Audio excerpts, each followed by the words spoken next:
نحمده ونصلي على رسوله الكريم اما بعد اعوذ باللہ من الشیطان الرجیم۔ ویورز، آج کا ہمارا یہ ولاگ عیسائیوں کے نجران کے، خاص کر عیسائیوں کے بارے میں ہے۔ سعودی عرب میں نجران کا علاقہ اس وقت بھی جو ریاست بنی تھی مدینہ کی، جس کے پیغمبر صلی اللہ علیہ وسلم چیف ایگزیکٹو تھے، تو ان کی زیر کمان زیر نگین آتا تھا یہ علاقہ۔ نجران کے لوگ جو عیسائی تھے تو نہ وہ جزیہ دیتے تھے اور نہ اطاعت قبول کرتے تھے، نہ اسلام لاتے تھے۔ تو اس سے پہلے قرآن میں یہود کو، نصارہ کو، یہود حضرت عزیر علیہ السلام کو اللہ کا بیٹا سمجھتے تھے، اور نصارہ جو تھے عیسائی، وہ حضرت عیسیٰ علیہ السلام کو اللہ کا بیٹا سمجھتے تھے۔ اس سے پہلے کافی آیات اتر چکی ہیں ان کے بارے میں اور ان کو سمجھایا گیا، جس طرح سورہ آل عمران کی آیت نمبر 61 ہے کہ پس آپ کے پاس علم آ جانے کے بعد جو شخص عیسیٰ کے معاملے میں آپ سے جھگڑا کرے، یہ آیت کا ڈائریکٹ ترجمہ ہے، تو آپ صلی اللہ علیہ وسلم فرما دیں کہ آ جاؤ، ہم مل کر اپنے بیٹوں، اپنی عورتوں اور تمہارے بیٹوں، تمہاری عورتوں کو اور اپنے آپ کو اور تمہیں بھی ایک جگہ پر بلا لیتے ہیں، پھر ہم مباہلہ، یعنی مباہلہ کہتے ہیں گڑ گڑا کر دعا کرنے کو، مباہلہ یہ پیغمبر ہی کرتے ہیں۔ اس کے بعد جو اولیاء ہوتے ہیں یا علماء ہوتے ہیں، وہ اس قسم کی چیلنجز لوگوں کو دیتے ہیں، لیکن یہ مباہلہ جو ہوتا ہے تو یہ پیغمبر ہی کرتے ہیں۔ تو یہ آیات ہیں، یہ آیت نمبر 61 ہے، پھر آیت نمبر 62 ہے کہ بے شک یہی سچا بیان ہے اور کوئی بھی اللہ کے سوا عبادت کے لائق نہیں، اور بے شک اللہ ہی تو بڑا غالب اور حکمت والا ہے۔ اور آیت نمبر 63 ہے، پھر اگر وہ روگردانی کریں تو یقیناً اللہ فساد کرنے والوں کو خوب جانتا ہے۔ فرمایا گیا اگلی آیت میں، آیت نمبر 64 میں کہ قل یا اہل الکتاب تعالوا الی کلمات بیننا و بینکم الا نعبد الا اللہ ولا نشرک به شیئا ولا يتخذ بعضنا بعضا اربابا من دون اللہ وان تولوا فقولوا اشہدوا بأننا مسلمون۔ کیا فرما دیں کہ اے اہل کتاب، تم اس بات کی طرف آ جاؤ جو ہمارے اور تمہارے درمیان یکساں ہے، وہ یہ کہ ہم اللہ کے سوا کسی کی عبادت نہیں کریں گے اور ہم اس کے ساتھ کسی کو شریک نہیں ٹھہرائیں گے، اور ہم میں سے کوئی ایک دوسرے کو اللہ کے سوا رب نہیں بنائے گا۔ پھر اگر وہ روگردانی کریں تو کہہ دو کہ گوار ہو جاؤ کہ ہم اللہ کے تابع فرمان مسلمان ہیں۔ پھر آیت نمبر 65 میں فرمایا گیا سورہ آل عمران کی کہ اہل کتاب، تم ابراہیم علیہ السلام کے بارے میں کیوں جھگڑتے ہو، یعنی انہیں یہودی یا نصرانی کیوں ٹھہراتے ہو، حالانکہ تورات اور انجیل جن پر تمہارے دونوں مذاہب کی بنیاد ہے تو نازل ہی ابراہیم کے بعد کی گئی تھی، کیا تم اتنی بھی عقل نہیں رکھتے؟ تو اس طرح نصارہ اس بات پر جھگڑتے تھے کہ عیسیٰ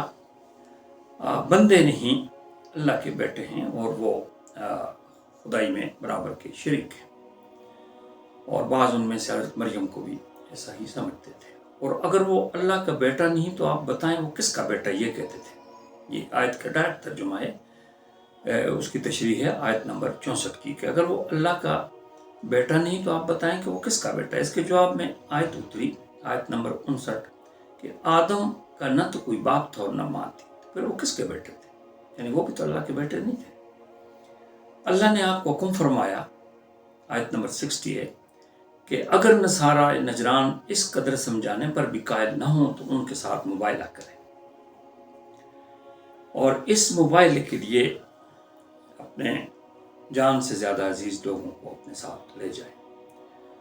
دعوت مباہلہ کا سن کر نجران کے عیسائیوں کے وفد نے آپ سے مہلت مانگی، یعنی ان سے کہا گیا کہ آپ جزیہ دیں، ہماری رعایا بن جائیں، اور یا آپ پھر اسلام قبول کریں، اگر نہیں تو پھر ہم آپ کے علاقے پر لشکر کشی کریں گے۔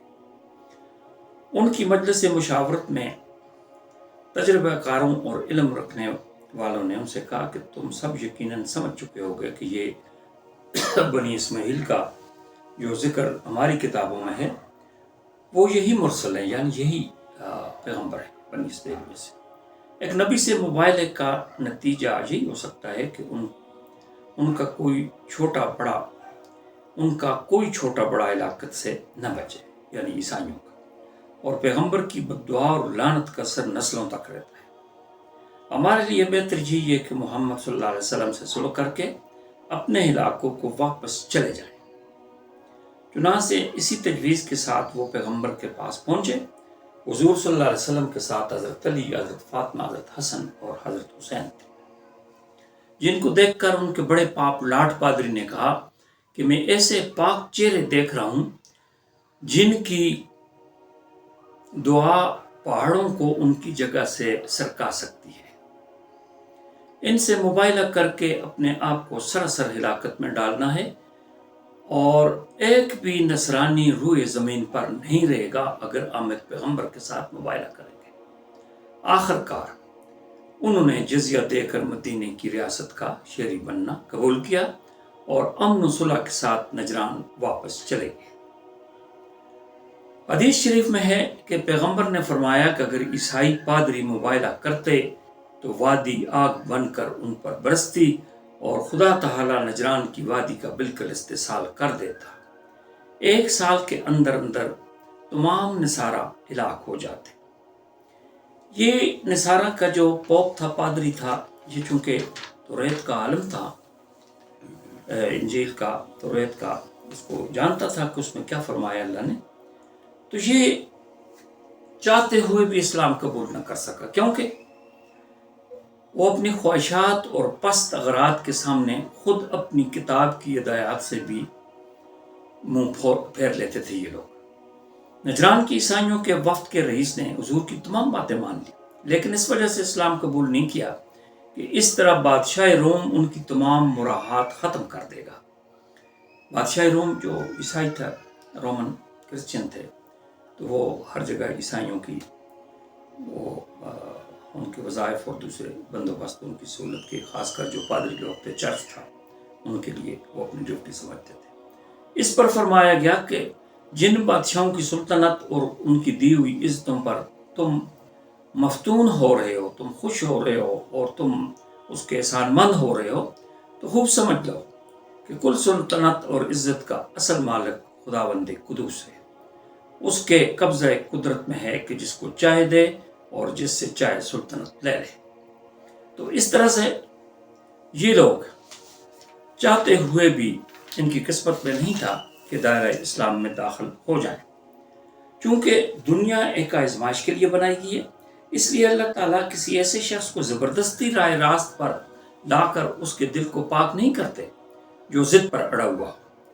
یہ پاکیزگی انہیں کو عطا ہوتی ہے جو حق کی طلب رکھتے ہوں اور خلوص کے ساتھ اسے قبول کر لیں۔